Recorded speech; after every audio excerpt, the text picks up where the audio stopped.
It's time for the Your Personal Bank Show with Ferenc Toth. In an era of chaos, confusion, and craziness, Ferenc is a voice for common sense. As a financial literacy educator, speaker, and entrepreneur, Ferenc cuts through the noise to help us understand how current events affect our money, economy, and our freedom. Now, here's Ferenc Toth. Welcome to the Your Personal Bank Show. This is Ferenc. I can't wait for the day when I can share some really positive economic news. Believe me, that day's going to come. Unfortunately, it's not here today, but I just want you to know I am an optimist at heart. But when there is bad news, I have to be honest and share it with you so that you can address it and plan accordingly. So there's two pieces of news we need to address. The first is, of course, the Federal Reserve has decided recently to maintain the interest rates. Now, I'm not necessarily thinking that in itself is bad news. Inflation is still higher than the target of 2%. That's the Fed's target rate of inflation. It has not gone up as aggressively as it was before. We've discussed this many times on this show, but inflation is still growing at a little over 3%, which is still 50% higher than the Fed's target rate. So anyone that thinks the Fed is going to be reducing interest rates anytime soon is, again, not paying attention to the Fed and what they have been telling us repeatedly. The experts right now, it's so funny, some of them had as many as 6 rate cuts in store for 2024. I stated this long before that I didn't believe there's going to be any rate cuts in 2024. I still firmly believe that. I'll be surprised if there is one. Today, most experts are predicting maybe one, maybe none. A few still think 2. Again, until the inflation numbers get down to the 2% range and stay there for a little while, as the Fed repeatedly keeps telling us that's what they're looking for, do not expect rate cuts. And as the Fed continues to tell us repeatedly, higher for longer. So you need to plan accordingly, investments, and make your investment decisions accordingly. Now, there's another piece of bad news. This one is bad news. And I haven't seen this hardly anywhere. So I'm hoping that this gains more traction and attention because this is a really big deal. And that is the end of the petrodollar. Now, the problem is most people are not really that aware of the significance of the agreement that the United States had with Saudi Arabia back from the 1970s, that Saudi Arabia would sell its own oil only in U.S. currency, in U.S. dollars. And in exchange for that, the U.S. would have good relationships with them and protection of Saudi Arabia. Well, that, of course, has all fallen apart. Saudi Arabia has now decided not to renew the agreement and sell their oil in U.S. currency. They're now going to accept a number of different currencies for their oil. Why is this so important? Well, the petrodollar has a number of significant benefits to the United States and its citizens. One, because every country that wanted to buy oil through Saudi Arabia, the world's largest producer of oil, they had to have and use U.S. currency to purchase it. In fact, there are currently more $100 bills, U.S. dollar bills, in Russia than there are in the U.S. And why? The reason was because of the petrodollar. They needed the U.S. currency to purchase oil, as did countries around the world. That is now going away. It goes back to basic supply and demand. And this is a problem that, financial literacy, unfortunately, is not very common these days. When you have a lot of demand, in other words, a lot of people, a lot of countries, a lot of individuals that need to buy oil and they need U.S. dollars to do it, you have a lot of demand. In other words, there's a lot of demand for the U.S. dollars. Now, the Saudi Arabia no longer requires U.S. dollars to purchase its oil. The demand for those U.S. dollars is going to drop. And folks, we're talking about billions and billions of dollars of trade here, if not trillions even. This, I believe, will have a significant impact on the reserve currency status, the power of the United States, interest rates, folks. This is going to affect a lot of things. In fact, the entire financial world is bracing for the impact because it's so significant No one really knows what's going to happen, but none of the scenarios are good. Likely the US dollar will weaken in its value because, again, there'll be less demand for it. Less countries will want or need US dollars to make their oil purchases.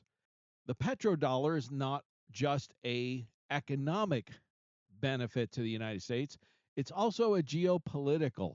In other words, there's a geopolitical realignment. The US and Saudi Arabia had close geopolitical ties as a result of this agreement.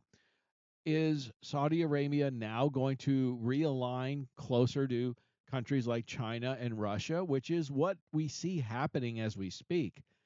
When you combine China and Russia, for example, and the oil that Saudi Arabia has, these, with the wrong people in charge, these things are not good for the United States or our citizens. Again, economic impact, likely the loss of the petrodollar will lead to higher oil prices for U.S. citizens and more inflation, higher interest rates. Again, oil is priced in U.S. dollars, and a weaker dollar would make oil more expensive. It's that plain and simple. The only offset to that, and there is a saving grace here, the offset is that the U.S. has actually the largest oil reserves in the world, more than even Saudi Arabia. And if and when the United States decides to drill, baby, drill, and drive the oil price of oil down, that could offset some of this negative economic impact. But we would have to do that to make that happen. There's be a shift in global power dynamics. There's a lot of influence that goes into being the world's superpower, and not only militarily, but also economically. Losing the petrodollar is a big deal, a big loss of influence for the United States. Also, it creates an opportunity for other currencies like the BRICS, the yen, the ruble, things like that, and continue this ongoing trend of de-dollarization in global trade. This is a significant seismic event, an earthquake. This is a big deal, folks. There's potential economic and geopolitical and financial market implications, and most of them are not good for the United States or its citizens.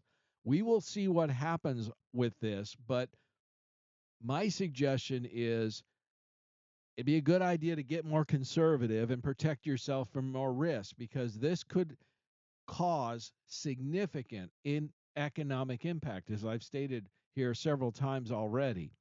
Reduce your market risk, reduce your tax liability, increase your liquidity, make sure that you can weather the storms. Again, if we're going to have higher interest rates, higher inflation due to the loss of the petrodollar, well, interest rate sensitive assets will shine.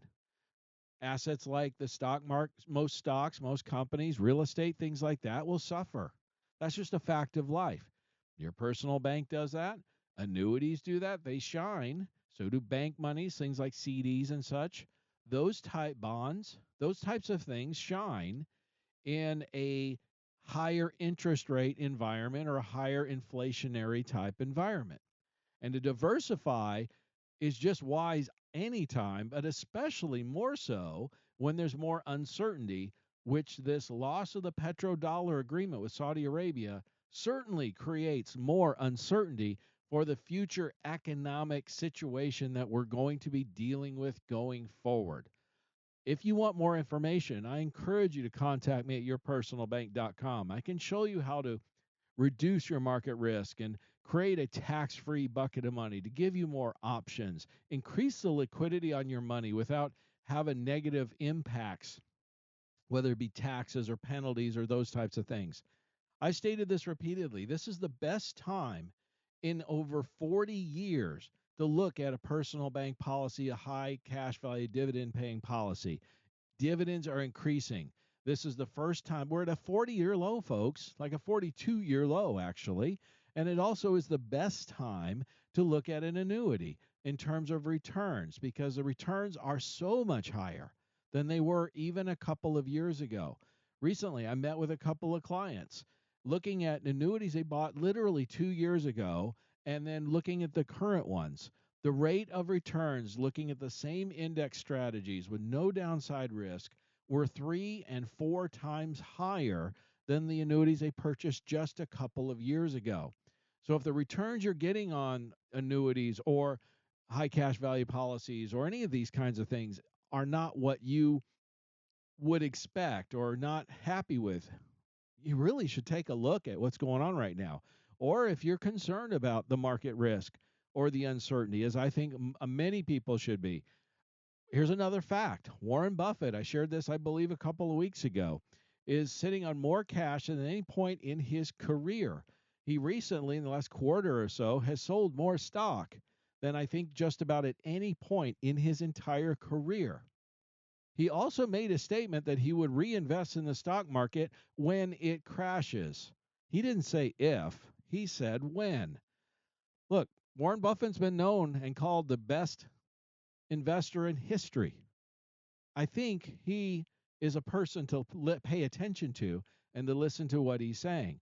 If you haven't diversified your risk, and I don't mean diversifying in different sectors in the market, I mean taking some money out of the stock market and having it in an uncorrelated asset, something that has nothing to do with the stock market. It could be real estate, although be careful with commercial real estate these days. We'll discuss more of that in the show today because that's struggling. But you understand what I'm trying to get at is if you're diversified in different sectors in the market, you're still in the market. And if a rising tide raises all ships, a lowering tide lowers all ships. Well, if you're in an investment that has nothing to do with the stock market, like your personal bank or something like that, then those monies will not be subject to loss. And that's the power of true diversification. I really can't stress this enough. This is probably one of the most key times I've seen in my career where there are significant, major macroeconomic uncertainties. The loss of the petrodollar is a big one. It's a huge, massive one, folks. Diversify yourself. This is the time to do it if you have not already. Again, contact me for more information at yourpersonalbank.com. Stay tuned to the next segment. Like I said, I'm going to discuss some things about the commercial real estate and unemployment, so you don't want to miss this. Stay tuned for more common sense from Ference. For more information, contact Ference at 866-268-4422 or yourpersonalbank.com. That's 866-268-4422.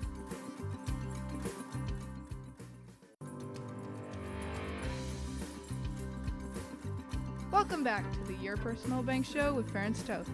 Want more information? Contact Ference at 866-268-4422 or yourpersonalbank.com. That's 866-268-4422. Now back to the show with Ference Toth. Welcome back to the Your Personal Bank Show. This is Ference. If you missed the first segment, I strongly encourage you go to yourpersonalbank.com. You can listen to this or any of the previously recorded shows. I was discussing the news that Saudi Arabia has decided to not continue the petrodollar. In other words, they have decided to not sell their oil exclusively in U.S. currency. This is a huge deal that I have heard very little about in the mainstream media, but you should know because this will have significant impact to our economic situation, our economy, investments, interest rates, all of those things. How much, in fact, it's such a big deal. Most financial people, experts, are not really sure how big a deal or how big of an impact this is going to have, but all agree it is negative. It is not a positive development at the very least. And this will have far-reaching impacts that not only affect us now in the short term, but long term also. So I suggested some solutions to what you could do to protect yourself. Again, go to yourpersonalbank.com and check out the first segment. The next key point I need to discuss is the U.S. banking system. There are now currently over 500, I believe it's trillion, in unrealized losses in the U.S. banking system. FDIC states that 63 lenders are on what they call their problem list. These are unrealized losses in the banking system, and the problem is that many of the smaller regional banks they do a majority of the commercial lending in the United States. And commercial real estate loans are not the same as the residential real estate loans typically. In other words, we all know if you buy a house, you usually can buy it with a 15 or 30-year fixed mortgage. Again, it's fixed, the rate is set and never changes throughout the term of the loan. Well, most commercial real estate loans do not operate that way. They typically operate on a much shorter time frame. 3 years is pretty common. In essence, readjust the interest rate on the loans every third year on average. There's variations to this. My point is this, and I got to clarify, it was $500 billion, not trillion, my bad. It's more than half a trillion. Still, it's a huge number, especially for a lot of these smaller banks. Well, again, about 2/3 of commercial real estate loans are handled by smaller local regional banks. These loans are coming to maturity in terms of readdressing their interest rate. In other words, it affects the payment. So if interest rates are low, obviously the payments on the loans are low. When the interest rates go up, the payments on these commercial loans increases. Well, the interest rates have increased significantly from a couple of years ago. So now these loans are readjusting. They're like a variable rate mortgage. Maybe that's the best way, an analogy I can give you, that are the variable rate will change every, say, third year. Well, at the same time that these variable rate commercial loans are now, their rates have increased significantly, which means the payment has increased significantly to the owner of the commercial building.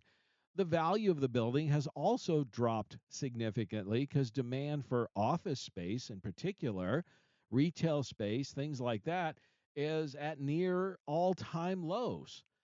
Because of the COVID shutdowns, many companies now operate virtually, if not at least partially or totally virtually. I know of many companies that had tens of thousands of employees that used to go into the office every day, today have less than a thousand go in, or some of them none. In other words, their entire company is virtual. The demand for office space is an all-time low. The vacancy rate is an all-time high. The value of commercial real estate is pretty much at an all-time low. If you remember 0809 and that real estate bubble that crashed that we had, a lot of people got underwater on their loans. And what that meant was they had a mortgage on their property, and this is something most people weren't aware of until it happened. They borrowed a certain amount of money against their property, a typical mortgage, but they got underwater. How did that happen? Well, the value of their property dropped below or under the amount they owed. Well, that puts banks, the lender, in a difficult position because now they, instead of the loan being an asset on their books where they're receiving interest, and now has a liability because the value of the asset the bank or lender is loaning against is worth less than what they loaned. And so some of the loans were called. I mean, there was all kinds of stuff that happened back in 0809. As we remember, it was ugly. It was a mess. There was a lot of foreclosures.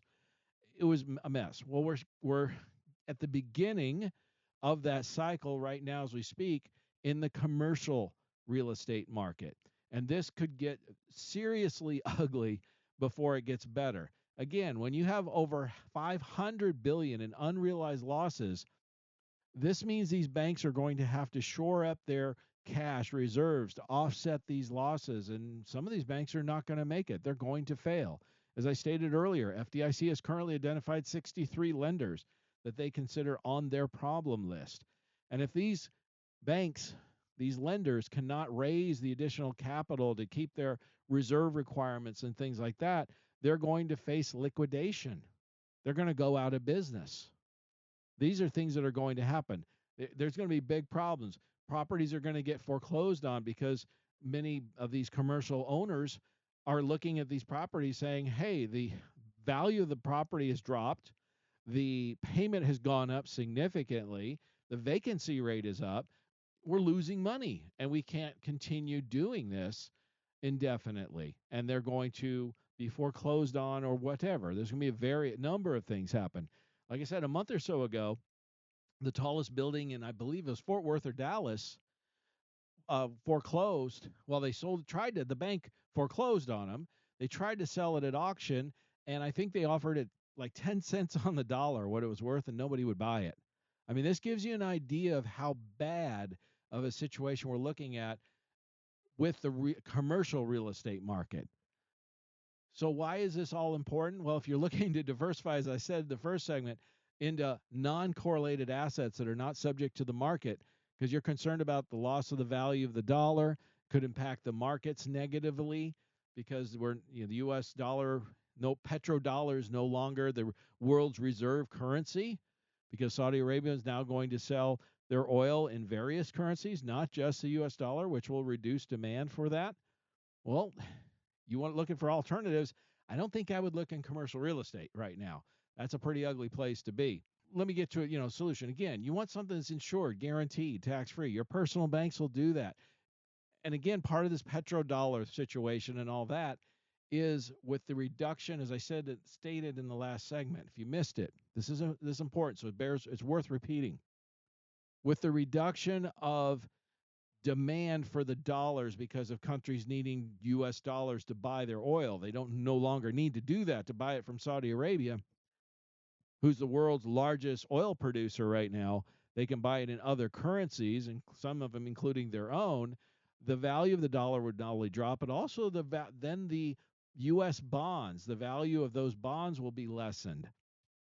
China's not buying as many bonds as they used to. I mean, they're working on building an alternative currency called the BRICS. Many of you have heard about that. And there's about 30 or 40 countries that are working together towards creating the BRICS, which is an alternative world currency.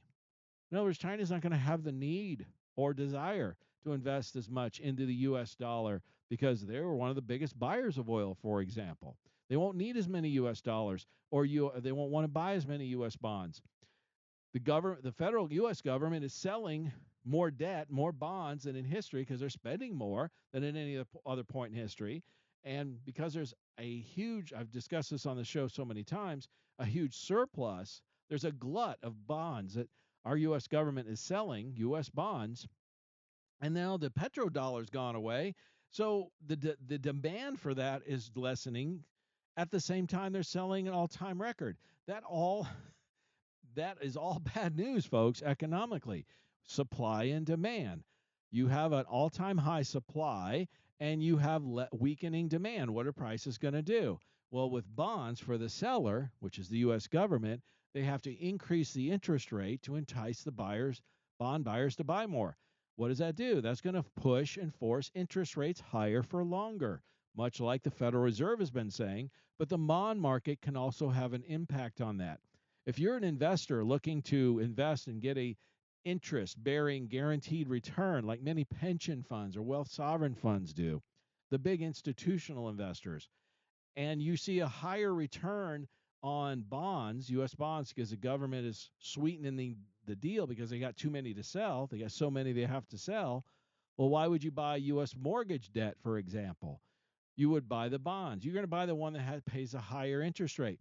Well, if the bonds interest rates are getting pushed up because they have to sell them, that's going to have an impact, an indirect one to be fair, but it will have an impact on interest rates like mortgages and things like that. The cost of borrowing for the typical American will be higher. Again, higher for longer. That's part of the reason why you're hearing the Federal Reserve state that mantra for the past year or so, higher for longer. And it's not just about them. It's about the overall economic situation. You need to know this. You don't hear most of this from the mainstream media because one, they have an agenda. We all know that. But two, I think most of the time they don't frankly understand it enough to explain it. And many of their listeners don't understand, to be fair. I think many people, if they were educated, they would want to know. If they recognize, hey, this is important. This is something I need to know, valuable information so I can make better decisions. I think most people would want to know. But the media, the mainstream media, makes decisions to share what they want to share because, well, they have certain agendas and they don't want people to think things are worse than they really are. I'm just saying, it's such a big deal.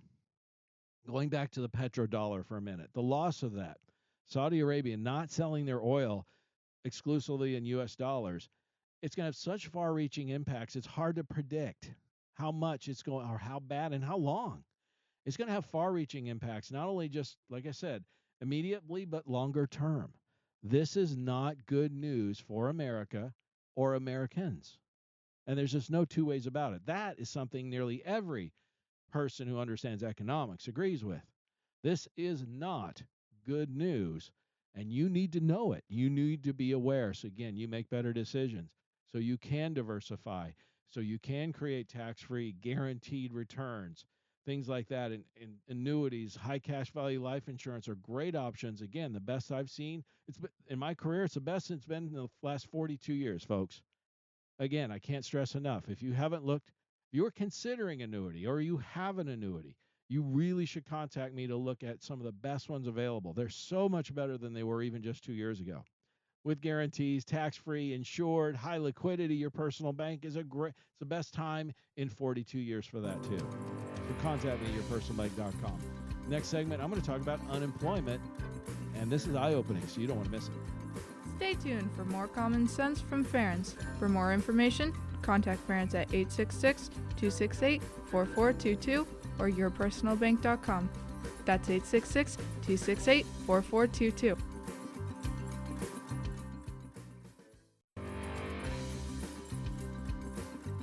Welcome back to the Your Personal Bank Show with Ference Toth. Want more information? Contact Ference at 866-268-4422 or yourpersonalbank.com. That's 866-268-4422. Now back to the show with Ference Toth. Welcome back to the Your Personal Bank Show. This is Ference. Again, I started the show off. I really, really wish I had some more positive news to share with people. But if I fail to share the facts of what's really going on, there's so few people and places out there that are sharing the true economic news. I have to share it so you can make better decisions, so you know what's going on. Hey, we're all big boys and girls here. You can make adult decisions. And please pass this on, because if you're listening to this, you know how rare much of this information is that I'm sharing on this show on a weekly basis. So one of the things we've been discussing is unemployment. One of the bright spots in our economy for the last couple of years has been low unemployment. And that is significant because with low unemployment means, Americans are working, earning, and there's a strong consumer spending. The two kind of go hand in hand. When people are working and receiving an income, they buy stuff. I mean, that's pretty obvious. Low unemployment equals strong consumer spending, and consumer spending is about 70% of GDP, so that's a really big deal.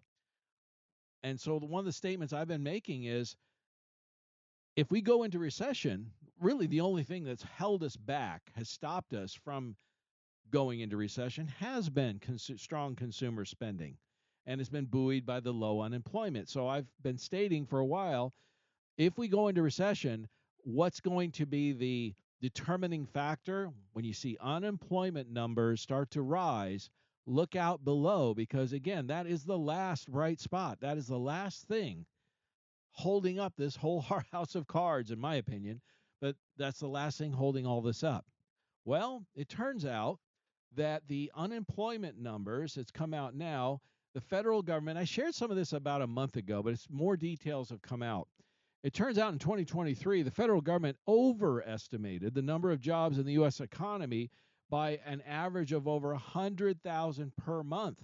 In fact, they apparently over-reported or overestimated jobs every single month in the year of 2023, except for December was the only month they didn't. Every other month they overestimated, and the average overestimate was over 100 grand plus. Folks, this is significant. To make things even worse is the growth in government jobs in 2023 was over 600,000 of those new jobs. So a significant portion of the new jobs were U.S. government jobs, which do not support the economy. I repeat, a U.S. government job, a government position, does not enhance the economy because two reasons. One, for that government employee to be paid, they have to be paid from either taxpayer dollars, or the government has to print more money, therefore causing more inflation and continuing the inflationary cycle, which is bad for the economy. Frankly, in my opinion, government jobs should not be included in the employment reports at all, but of course they are. The point is, as many people are starting to say, the jobs numbers are literally nothing more than a total scam. The reality is they're just estimating and making claims of jobs and estimating jobs upward so that it looks better, so the numbers look better. And they are worse than they're telling us. It's worse than what they're reporting. You just can't believe what the government is telling us, especially this current administration has been notorious for that with jobs numbers. And whether you like the politics or not, it's not important. That's just the facts, folks. So face the facts. This administration, the Biden administration, has been notoriously horrendous about reporting job numbers, among other things. But to make it even worse, like to kick a dog when it's down, not only did our federal government overestimate new jobs all of 2023 to the tune of about 100,000 jobs per month over. In other words, they overestimated new jobs for 2023 at 1.3 million more than they actually were. They reported 1.3 million jobs that just didn't exist. But to make it even worse, it turns out that 3/4 of those new jobs went to immigrants. Now, to be fair, it was a combination of legal and illegal immigrants. The report doesn't break down the difference. I think it should, but it doesn't. It turns out that less than 1 million new jobs since 2019, so this goes back over the last 4 years, less than 1 million new jobs went to U.S.-born Americans, and 3.2 million went to immigrants since 2019. Again, both legal and illegal. The reality is 0 illegal immigrants should have a job, much less a new job, because they shouldn't be here. They don't belong. They're illegal. But that's another whole story.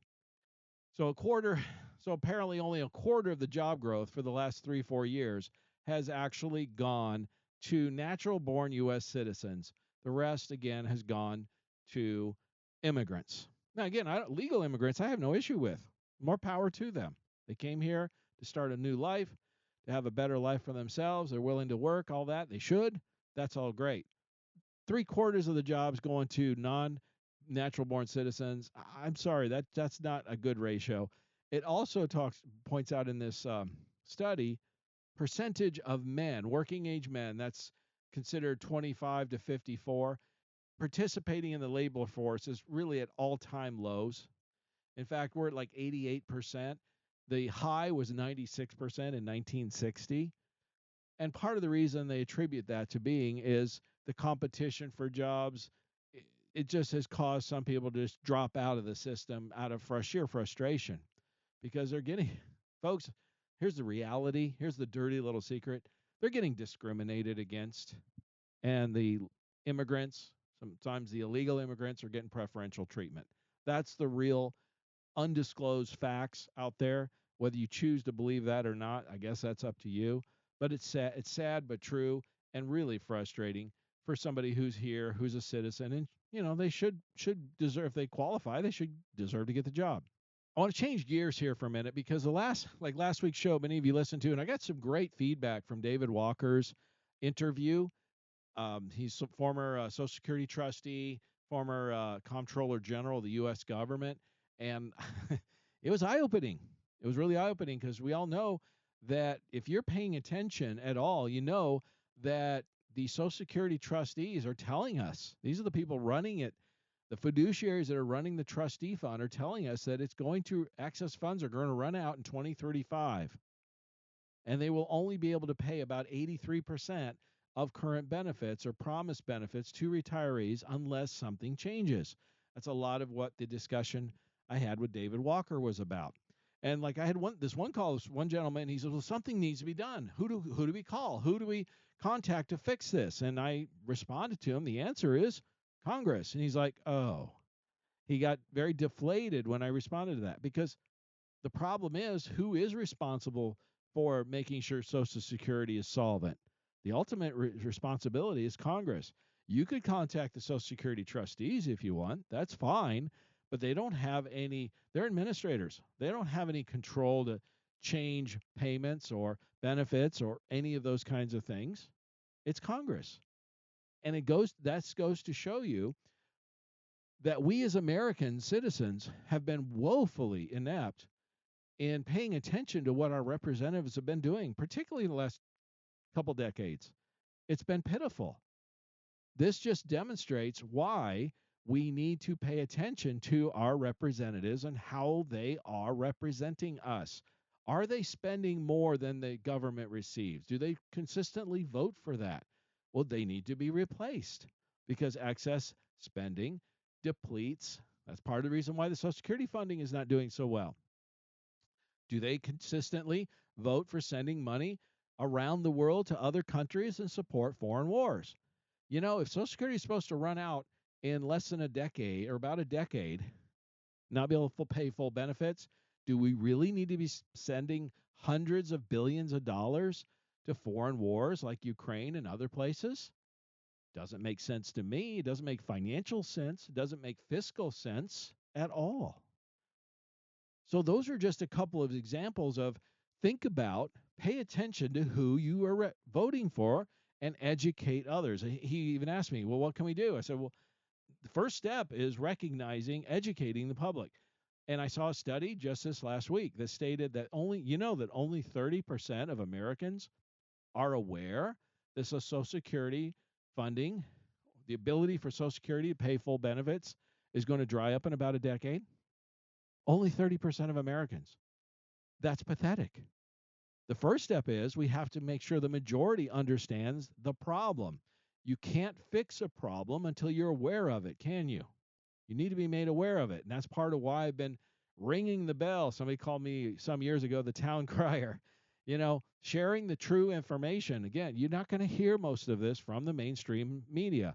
For various reasons, they have agendas. They want to share with you what they want to share, and they don't want you aware that Congress already spent a lot of this excess money and things like this, and that Social Security can be fixed, but the longer we wait, the harder it's going to be.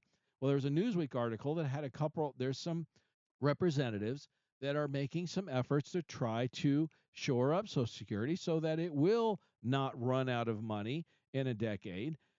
Some of those solutions, one of them they're proposing actually is once you earn over $168,000 per year, you've maxed out your contributions to Social Security. So somebody making over that amount pays the same amount as somebody, at 168 and above, you pay the same amount. Well, if you earned 200,000 or 3 or 400,000, you're still paying the same amount into Social Security as somebody who only earned 168. The proposal is to not have a cap or a top, if you will, so the higher income earner would then pay more into the Social Security system. And the estimates are they could expand the system for, several more decades to solve it. But it's not exactly straight line as that, because they even point out in this study, in this article, is that, well, if they made that change, then many of those higher income earners would probably change their designation from W-2 employee to 1099s or subcontractor, all kinds of different, create LLCs, which are all legal, and they would not be paying more into the system anyway.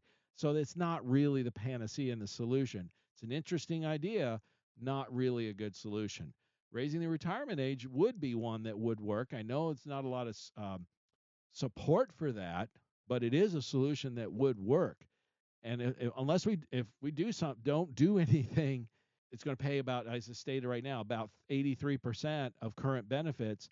And the people that are going to get hit the hardest are the lower income Social Security recipients. So it needs to be addressed. It needs to be fixed because it's going to hurt those people the most if we don't. Stay tuned to the last segment. I got a few other odds and ends, some things that I think you should, you're going to find it interesting, so don't miss it. Stay tuned for more common sense from Ference. For more information, contact Ference at 866-268-4422 or yourpersonalbank.com. That's 866-268-4422.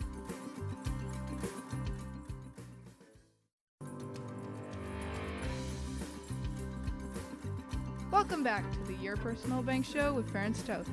Want more information? Contact parents at 866-268-4422 or yourpersonalbank.com. That's 866-268-4422. Now back to the show with Ference Toth. Welcome back to Your Personal Bank Show. This is Ference, and I've got a number of different things I want to share. Some of the things that are going on with our country, our economy, the current administration, some frustrating things, and then I want to finish up with a few positive thoughts. There are some solutions. As I stated earlier, with the petrodollar, with the end of the petrodollar, the end of Saudi Arabia only selling its oil in U.S. dollars will have a major impact on our economy. It will impact interest rates. It will impact the value of our dollar. And none of those kinds of things are going to be positive. The extent of it is unknown. It's such a big deal. No one really knows. But brace for impact. Things are going to happen. And this is not going to just have short term, but it's going to have very long term implications also, unless it can be reversed and fixed. And I'm not sure at this point that can happen. The reality is this. You need to diversify. You need to protect yourself. You need to reduce your market risk because the markets could get impacted significantly. We have higher for longer interest rates, as the Federal Reserve keeps repeatedly telling us, and the loss of the petrodollar only will enhance that. It'll push bond interest rates up because they'll have to increase the interest. The government will have to increase the interest they're going to pay to entice bond buyers because there's fewer buyers, fewer countries, fewer people will need U.S. dollars to buy oil, for example. So there'll be less demand, all right, which will force interest rates higher. Higher bond interest rates will force interest rates across the board higher for longer. That's the secret undertone, if you will, the unspoken portion of what the Federal Reserve has been trying to tell people for the past year or so. It's not just about interest rates and cuts and rises or cuts in interest rates. It's also what the bond market is doing and how the petrodollar is going to affect all this. The Federal Reserve is telling us higher for longer. So plan accordingly is what I'm trying to say. Okay. One of the ways you can do that, like I said, reduce your market risk, diversify, but don't diversify in just sectors of the market. That's all in the same bucket, folks. That's not diversification. That true diversification is diversifying into non-correlated assets. Notice something that has nothing to do with the market, for example, or nothing to do with real estate. Because a lot of people are thinking, maybe real estate isn't a way to go. Well, be careful with REITs because I stated in the second segment. If you missed it, go to yourpersonalbank.com. You can listen to this or any of the previously recorded shows. Banks have more exposure than ever in terms of lending for commercial real estate, which is where a lot of REITs invest in, commercial real estate. Be careful, look, like this Investor Place article discusses, be careful of a REIT dividend cut. Many of these REITs are going to be facing dividend cuts because of the higher cost of the loans, because of the higher interest rates, the higher vacancy rates, and the lower values. So they're going to be under pressure and they're going to receive less income, which is why most people invest in a REIT. When the dividend gets cut, more people will leave. It's kind of like a cascading effect. So I'm not saying don't invest in REITs. What I'm saying is be very, very careful. That's a very precarious place to be. Your guaranteed assets, bank monies, yeah, because they're FDIC insured. That's a good idea. That can be strong. Also, bonds, your personal bank, insurance companies invest in those bonds. It gives you a great exposure to that institutional arena that most people don't have access to, because unless you've got 100,000 liquid per position, you're probably not buying a bond on the bond market. So your personal bank allows you to take advantage of that without the risk, and you also can eliminate the income tax on it, both state and federal. It's a really good, and it's highly liquid, so it's a really good place to look. If you haven't looked into it, contact me at yourpersonalbank.com. Like I said repeatedly, it's the best time in the last 42 years to be investing in fixed interest, fixed assets, dividend paying assets, dividend paying insurance policies, annuities. Best time in the last 42 years, folks. Here's some other things that are going to continue to impact our economy until these things change. So recently, the Biden administration put out some executive orders, quote unquote, closing the border, but then turned around almost immediately and turned around secretly told Border Control to release migrants into the U.S. despite the executive order. And they basically said release everybody from illegal aliens from the U.S. from all but 6 of over 100 countries in the Eastern Hemisphere rather than deport them. So in other words, they basically said, we're going to put out this executive order, but it's just all for show. It's political theater. Ignore it and let everybody in except from these 6 countries. Everybody else can come in. So basically, again, it's just a bunch of political theater. So the illegal immigration surge continues unabated. But I love this one. Turns out there's a court, this is a criminal court in Ukraine that Burisma just admitted in court to bribing Joe Biden with a lump sum payment of $900,000 in a Ukrainian criminal court. This isn't hearsay. This is admitting under oath in a court, legal court. Anybody hear anything about that? I haven't. It gives you an idea why this, I'll share with you why this bothers me so much in a minute. Here's another one. It turns out also it's been discovered that the U.S. federal government is tracking people who decided not to get the COVID-19 vaccination through government records. And there's a number of videos of unvaccinated people that are quietly tracked when they go to the doctor or the doctor's office or the hospital. And it was implemented by the CDC, the Centers of Disease Control and Prevention. And the government materials made clear that the new program was designed to track people who are not immunized or partially immunized to COVID-19. So in other words, they, illegally tracking U.S. citizens on who is getting the COVID shot or not. So if you went to the doctor and you refused the shot, or you went to the hospital, you might have been tracked illegally. And then here's the third one, and I'll tie all these together. In the recent Inflation Reduction Act, which did nothing to reduce inflation, in fact, a lot of it had to do with subsidies for EV mandates, and one of those involved with that was to build charging stations across the country. And the promise that was made with that Inflation Reduction Act was 500,000 charging stations. Guess how many charging stations our federal government has installed so far after, it was the 2021 infrastructure bill. So, gosh, we're going on the third year now. A $7.5 billion federal program in it that was supposed to build 500,000 charging stations. So our federal government spent $7.5 billion in 2021 to build 500,000 charging stations. Guess how many charging stations the federal government has built so far? This is mid-2024. The answer is 8. At that rate, the charging stations have cost almost $1 billion each. Now, I'm not saying they're not going to build more of them, but this gives you an idea of why we do not want government involved in infrastructure and doing things like this, because they promised 500,000 charging stations. They spent $7.5 billion, and apparently nobody can figure out where that money went, by the way. Gee, I wonder. And they've built 8 charging stations so far. You want to talk about a joke? This is ridiculous. Let's put things in perspective. In 1920s, they built the Model T. People buying lots of cars. There were no gas stations prior to that. So guess what happened?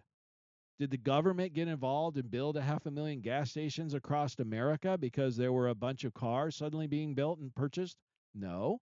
Individuals saw opportunity and opened up gas stations and filled an economic need. Capitalism, entrepreneurship, always are more efficient than the government. So when the government says we're going to do this, or we're going to do that, or we're going to build that, or we're going to create these jobs or that, you need to be very, very skeptical. And the reality is you need to just say no. Like I said, what do these things all have to do with each other? Burisma admitting in court that they bribed Joe Biden with $900,000, that the government is now proven the CDC was tracking people who refused the COVID vaccine in doctor offices and hospitals, and the government spending $7.5 billion in 2021 to build 500,000 charging stations, EV charging stations, and so far, mid-24, they've only built 8. What do these things have in common with each other? It's this. I don't feel like the United States has a government anymore. It's just a criminal organization looting taxpayers for trillions, greenlighting an illegal alien invasion, and acting as accomplices to foreign subversion by the communist Chinese. Does that resemble your thinking? Sure does mine. And then I'm going to leave you with one last thought here from one of our founding fathers, James Madison, the father of the Constitution. This is really important. People need to understand this and need to understand the power behind this. And we need to have this 1776 type moment again and 1787 type moment. Here's the quote from James Madison. And it states, and it's discussing the U.S. Constitution. He states, the powers delegated by the proposed Constitution to the federal government are few and defined. Those which are remain to the state governments are numerous and indefinite. The federal government powers will be exercised principally on external objects such as war, peace, negotiation, and foreign commerce. The powers reserved to the states will extend to all the objects which are in the ordinary course of affairs that concern the life and liberties and properties of the people. That's from James Madison. What he's saying is the federal government powers are few and defined, and they deal with things that are primarily outside of the continental U.S. Again, wars, peace, negotiation, foreign commerce, things that don't necessarily affect us directly as much. The powers reserved to the states are the things that do affect us directly. It affects our affairs, our liberties, our property, our prosperity. So EV charging stations, should that be a federal thing or a state thing? The answer from James Madison is extremely clear. The federal government has no business spending $7.5 billion to build EV stations. That's a matter for the states and the individual states to decide. And the reality is they should stay out of it too and just let entrepreneurs build these charging stations if it's economically feasible, just like they did when they built gas stations, when the combustion engine and the car became commonplace. That's the economic lesson for the day.